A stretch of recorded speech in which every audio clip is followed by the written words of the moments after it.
So picture a perfectly curated couple. You know the type, right? No, we all know the type. Right. You look at the grid online, and it is just this relentless stream of holiday cheer, flawlessly dressed kids, maybe some subtle brags about a massive new promotion at work. Just completely invincible. Yeah, they look invincible, but now picture the reality behind the camera. Like they are drowning in secret debt, the promotion is hanging by a thread, and their entire marriage is basically an exhausting, meticulously choreographed performance just to keep the grid alive. It's exhausting just thinking about it. It really is. And the thing is, that is not some snapshot of modern anxiety. I mean, it is, but it's actually the exact premise of Henrik Ibsen's 1879 masterpiece, A Doll's House. Which is wild to think about. It's wild. Yeah. We're not walking through some dusty museum exhibit of top hats and polite parlor rooms today. For this deep dive, we are breaking down what is essentially a high-stakes, sweat-inducing domestic thriller. And it ends with a literal bang. Well, a slam. A slam, yes, the famous door slam. Right, because it operates entirely like a ticking time bomb. Ibsen disguises it as this quiet living room drama, but the tension is just relentless. It really is. And to really unpack why that tension holds up for us today, we need to kind of strip away our 21st century assumptions about marriage. We have to look at the trap these characters are actually in. Because it's a very specific trap. Very specific. The entire narrative hinges on a cultural reality that feels alien to us now, but it was a matter of absolute survival in 1879, and that is respectability. Respectability as the ultimate currency. Okay, I want to push on that idea of respectability, though, because looking at the text, the husband, Torvald Helmer, he has just landed this life-altering position as a bank manager. Right. It's a huge deal for them. It's a huge deal. They are finally transitioning out of years of grinding financial struggle into what they literally call a big salary. Yeah, the promised land. Right. So you'd think that would bring some relief, you know? You'd think they could exhale. You would think so. But instead, Torvald seems to double down. He has this obsession with the aesthetics of morality. He acts like the slightest misstep is going to destroy them. Because in his mind, it will. But isn't this obsession with moral corruption and maintaining a pristine home actually just a massive projection? Like a projection of his own intense fragility. What do you mean? Well, he plays the towering pillar of patriarchal strength, but honestly, he reads as terrified to me. Okay, I hear that. But calling him fragile might be letting him off the hook a bit too easily. Or at least it's misidentifying the source of his fear. Okay, tell me more. It is not just internal fragility, right? It is structural reality.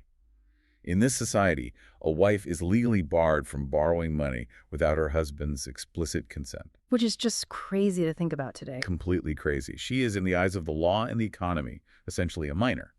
So Torvald is not just protecting his ego. He is protecting their literal ability to eat and function in society. Oh, wow. Yeah, and the bank manager position is brand new. The ink is barely dry on his contract. So his obsession with avoiding debt isn't just about looking good. Debt, in his view, destroys the freedom and beauty of a home. Because it puts you at the mercy of other people. Yes, Yes. exactly. I mean, it puts you at the mercy of other people's judgment. But the language he uses goes so far beyond practical financial advice. He's incredibly dramatic. Right. He gives these sweeping, terrifying speeches claiming that a deceitful mother infects the very air her children breathe with germs of evil. Germs of evil, yeah. That isn't accounting. That is a man who conflates financial propriety with spiritual purity. He cannot bend. He requires absolute perfection. It does. And because he is so rigid, his wife, Nora, she basically has to bend reality around him just to keep him functioning. Which sets the stage for the massive lie at the center of their marriage. Yes, let's get into the lie. Let's map out the architecture of this secret. Assuming you, listening, might have heard of the door slam, but maybe missed the intricate mechanics of how we actually get there. Yeah, let's break it down. So on the surface, Nora plays the role of the frivolous spendthrift. Torvald calls her his little skylark and his little squirrel. Ugh, the pet names. They are so grating, and he's constantly chiding her for wasting money. But years prior, Torvald was deathly ill. Like knocking on death's door? Right. His doctors told Nora he needed to go south to Italy to survive, but they were entirely broke. And because of those coverture laws we just mentioned, she couldn't simply walk into a bank and take out a medical loan? She had zero legal standing. None. So she goes to a man named Nils Krogstad. He's this guy operating very much in the moral gray areas of their town. He's sort of a loan shark figure. Yeah, shady guy. Yeah. And she borrows 250 pounds. But to get the money, she forges her dying father's signature on the bond. Which is a serious crime. A huge crime. And for years, she has been secretly skimming money off her household allowance, taking on grueling late-night copying work just to make the payments to Krogstad. All while smiling and telling Torvald the money was an inheritance. Right. The dramatic irony here is just suffocating. Torvald believes he is the sole provider, the ultimate protector of the house. When in reality, his life was saved by his wife's criminal ingenuity. Yes. And his comfortable home is financed by her secret, exhausting labor. It's wild. And then Ibsen introduces the inciting incident that forces this whole secret into the light. Yeah, right. Because secrets in a play like this never stay buried. Never. So Torvald, flexing his new power as the bank manager, plans to fire Krogstad. Ah, the loan shark. Right. Because Krogstad's shady past threatens the pristine image Torvald wants for the bank. It's all about the image. Always. And to make matters worse, Torvald plans to give Krogstad's job to Mrs. Christine Lind. She's Nora's old childhood friend who has just arrived in town desperate for work. The geometry of that conflict is just brilliant. It really is. You have a tight quadrant of people whose needs are totally mutually exclusive. Right, someone has to lose. Exactly. So Krogstad realizes he is being ousted, and he goes to Nora and delivers a very clear ultimatum. A terrifying ultimatum. He tells her to use her influence over her husband to save his job, or he will expose the forgery, he will burn her life to the ground. And he doesn't just make a verbal threat. No, he doesn't. Because when Nora inevitably fails to sway Torvald, because Torvald's pride will not allow him to take professional advice from his wife, Krogstad takes action. He goes nuclear? He writes a letter detailing the entire fraudulent transaction, the forgery, the secret debt, and he drops it into the Helmer's locked letterbox in the hallway. Oh man, the letterbox. It's such a great prop. That single prop does so much heavy lifting because Torvald is the only one who has the key to that box. Right, the patriarch holds the key. Literally. And Nora can see the letter sitting there through the glass front, but she cannot reach it. She's just trapped looking at her own doom. Yeah, think about the modern anxiety of seeing a catastrophic text message sitting on a locked phone screen. Oh, that's a great comparison. Like, you know someone sent a message that is going to detonate your entire life. You see the notification hovering there, but you don't have the passcode. You can't delete it? You can't do anything. You just have to sit there and wait for the owner of the phone to pick it up and read it. That is agonizing. Nora is living that exact agony, pacing back and forth in her own hallway, just dancing around an active bomb. And the presence of that letter is what forces the climax. We really need to look closely at what happens when Torvald finally opens the box. Because it changes everything. It shatters Nora's entire worldview. See, Nora operates under the assumption that when the truth is revealed, a wonderful thing will happen. The wonderful thing, she talks about it so much. She is utterly convinced that Torvald will step forward, take the blame, and sacrifice his own reputation to shield hers. Right. She believes she is living in a romantic melodrama, and he is the knight in shining armor. Yeah, she bought the fairy tales she was sold. Society told her men are noble protectors, so she expects a noble protector. But when Torvald reads the letter, the reality is brutally different. So different. He turns on her with terrifying speed. He calls her a hypocrite, a liar, a criminal. He completely loses it. He tells her she has no religion, no morals, and he forbids her from raising their children. There is zero heroism. None. He throws her to the wolves to save his own skin without a second of hesitation. And then Ibsen executes this breathtaking reversal. It gives you whiplash. Moments after Torvald's tirade, a second letter arrives. Through a series of events involving Mrs. Lind, Krogstad actually has a change of heart. Right, he backs down. He returns the forged bond. The threat of public ruin is instantly erased. Just like that. And watch Torvald's reaction. In the span of a single breath, he burns the bond, shouts, "I am saved," and attempts to reset the marriage. He goes right back to calling her his frightened little singing bird, as if he hadn't just destroyed her world. And the thing is, I am saved. That is the most telling pronoun in the entire play. Not, we are saved. Right. I am saved. That is the exact second the illusion breaks for Nora. She sees him clearly for the first time. She realizes she has been living with a complete stranger for 8 years. She has been a doll performing in a dollhouse for a man who loves the performance, not the person. Yeah, the illusion is just shattered. So she sits down, Yeah. delivers this devastating indictment of their entire life together, and she walks out. And that trajectory from playing the doll to walking out the door, it actually brings up a really common trap for audiences today. Oh, definitely. Because Nora is so compliant in the beginning, it is very easy to misread her as a passive, naive victim of her circumstances. People judge her really harshly. I do. They hear the humming, the macaroon eating, the begging for money, and they dismiss her as irritating or helpless. I mean, I admit the first time you encounter the baby talk, it is grating. It's hard to listen to. Torvald asks, "Is that my little lark twittering out there?" And she chirps back, "Yes, it is. You really just want to shake her." Yeah, it feels so demeaning. But if you look past the surface performance, you realize she is intensely aware of the system she is trapped in. She really is. She is playing the only hand available to her. Like, she tells Mrs. Lind about the late-night copying work, locking herself in a room, and she admits, "It was a tremendous pleasure to sit there working and earning money. It was like being a man." That line unlocks her entire character. It totally does. It was like being a man. She equates financial agency with masculinity because her society enforces that division. Right. She knows power is gendered. So she constructs a backdoor to power. She weaponizes Torvald's condescension. It's brilliant. When she needs cash to pay down her secret life-saving debt, she doesn't sit him down and ask for a budget increase like an equal partner. Because he would never go for that. Never.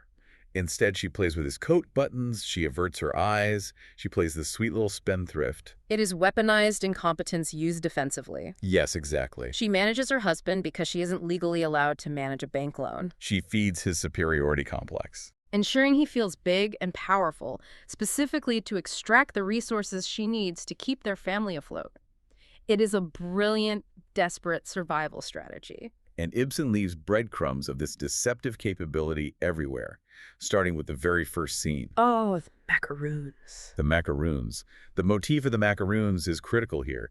It seems like a trivial domestic detail, but it establishes the entire dynamic of their marriage before the plot even kicks in. Yeah, let's talk about the macaroons. Torvald has explicitly forbidden her from eating them. Right, he claims they will ruin her teeth. Again, it comes back to aesthetics. He demands a physically flawless wife. Always the aesthetics. But before Torvald even walks on stage, we watch Nora pull a bag of macaroons from her pocket, eat several, and wipe her mouth. She's hiding the evidence. Yes. And when he comes out and interrogates her, asking if Miss Sweettooth has been breaking the rules, she lies straight to his face without a flinch. She says, "No, Torvald, I assure you, really." And she's so convincing. The ease of that lie is the point.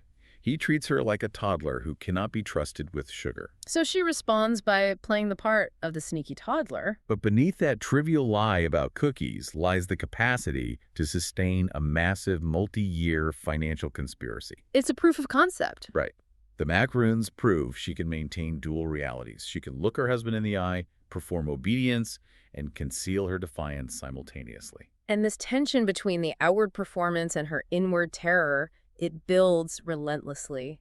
And it physically manifests in Act 2 during the Tarantella scene. Arguably the most famous sequence in the text. Oh, for sure. So Torvald decides Nora will attend a fancy dress ball as a Neapolitan fisher girl and perform the Tarantella. Which is a vibrant, exhausting Italian folk dance. Right. But the context surrounding the dance transforms it from a parlor trick into a matter of life and death. Because the letter is already in the box. The letter from Krogstad is sitting right there in the locked box. Nora knows Torvald is going to open it the moment the evening concludes. She's completely out of time. So, to prevent him from going near the hallway, she begs him to help her practice the dance. And she dances violently. The stage directions are so specific. Her hair comes down, falling over her shoulders, but she doesn't stop to fix it. She ignores his instructions to slow down. Torvald watches her and says, "My dear, darling Nora, you are dancing as if your life depended on it." And her response is chillingly literal. So it does. So it does. Oh, it gives me chills. Because historically, the tarantella was believed to be a cure for the bite of a tarantula. Right, you have to sweat it out. The victim would dance frantically to sweat the venom out of their system.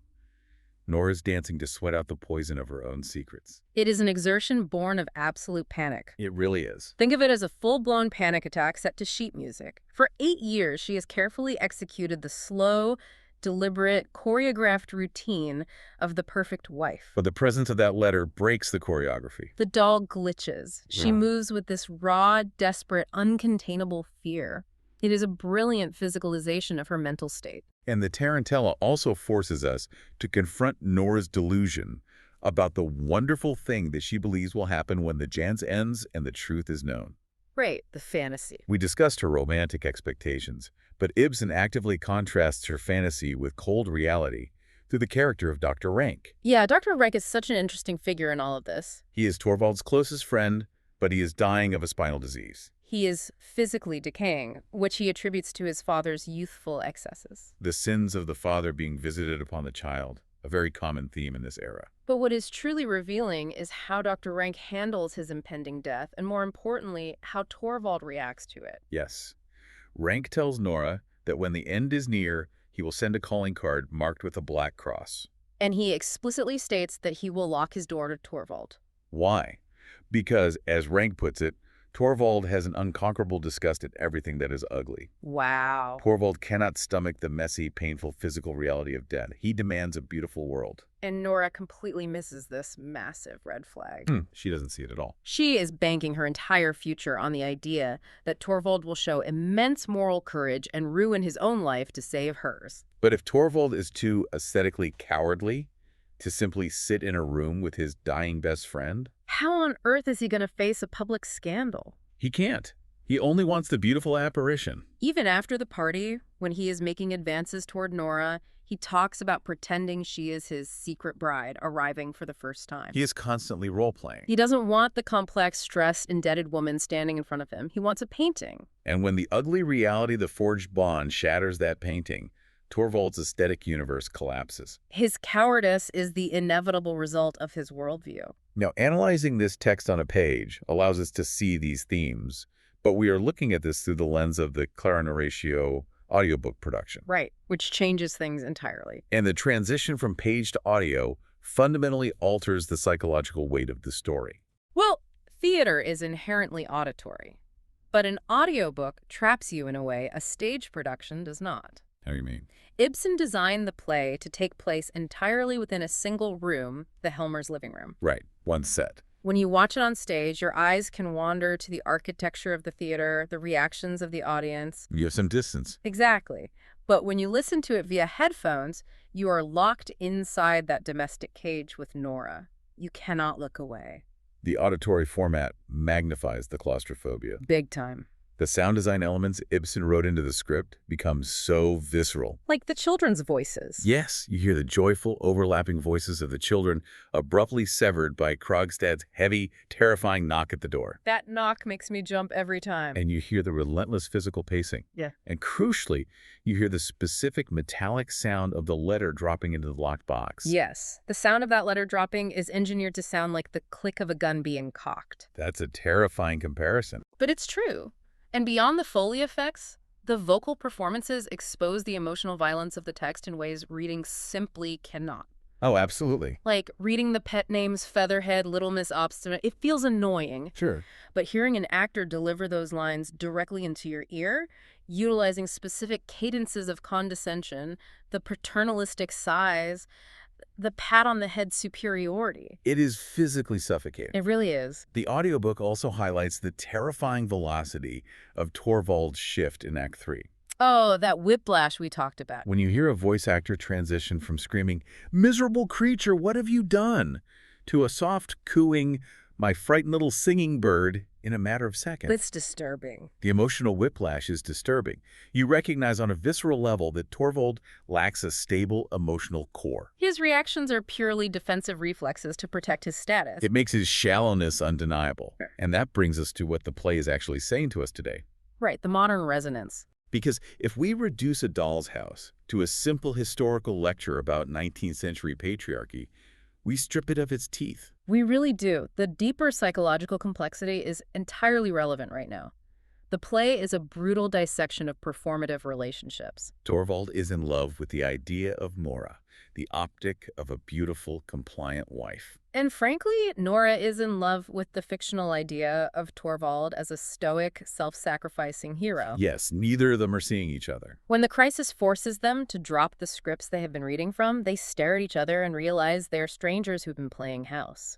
Look at Torvald's genuine reason for firing Krogstad. Oh, this part is wild. He admits to Nora that it isn't just about Krogstad's moral failings. Yeah. It is because they knew each other as boys, and Krogstad has the audacity to use Torvald's first name at the bank. Imagine firing someone over that. He says Krogstad is tactless and says things like, "I say, Helmer, old fellow." Torvald is willing to destroy a man's livelihood, to plunge a family into poverty, simply to prevent a slight social embarrassment at the office. His male ego is so fragile it cannot withstand a casual greeting. Yet, we have to recognize that Torvald is also trapped by the script. Yeah, he's a victim of it too, in a way. He is awful, yes, but he is playing the role of the infallible provider and moral guardian because society demands it of him. If he assumes the blame for the forgery, he loses his position, his respectability, and his identity as a man. The social structure dictates that marriage is a transactional performance. Both of them are acting out the roles assigned to them until the stage catches fire. And when Nora finally says, "Our home has been nothing but a playroom," she is indicting that entire system. She is tearing it down. She realizes she has to step completely outside of it to figure out who she actually is. She says, "I must stand quite alone if I am to understand myself and everything about me." And to fully grasp the tragedy of the Helmer's failure, Ibsen provides a profound contrast in the final act. I'm so glad we're talking about this part. We have to look at the resolution between the two supposed antagonists of the play, Mills Krogstad and Mrs. Lind. Right. While the Helmers are upstairs at the party dancing, the Tarantella, Krogstad and Mrs. Lind have a quiet, desperate meeting in the living room.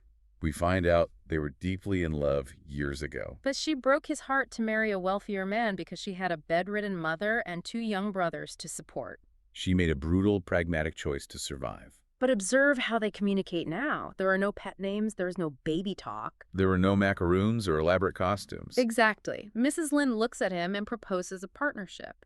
She says, "Nils, how would it be if we 2 shipwrecked people could join forces?" It's such a raw moment. She does not ask him to be her savior. She suggests that 2 people clinging to the same piece of wreckage have a better chance of surviving the storm than they do alone.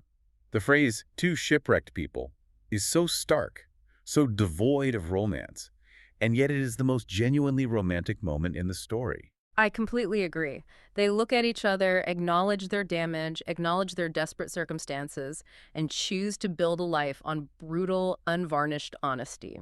They drop the masks. They are the anti-Helmers. Ibsen demonstrates that a genuine partnership is achievable, but it requires the courage to strip away societal expectations and face the ugly reality together. And Torvald lacked that courage entirely. They really did. The contrast is so sharp, it cuts. And honestly, if you want to experience the slow burn tension, the quiet, desperate manipulations, and the claustrophobic terror of that locked letterbox, I highly recommend finding the full Clara Narashi audiobook of A Doll's House. Yeah, it's an incredible production. Pay attention to the breathing. Pay attention to the exact tone Torvald uses when he calls her his Skylark. The vocal performances will change your understanding of the text. And as you think about that final famous moment, the door slamming shut behind Nora as she leaves the playroom for good, consider this. Everyone focuses on the triumph of the exit, but think about the profound, terrifying silence of the next morning. She walks out into an 1879 winter with no credit, no references, no legal standing, and no home. It's not a happy ending. It's a terrifying beginning. Exactly. The real power of the play isn't just that she leaves the dollhouse. It is the staggering, dangerous unknown she is willing to face, rather than live one more day inside a perfectly curated lie. That's a really haunting way to think about it. Something to keep in mind the next time you find yourself scrolling through a flawless grid online.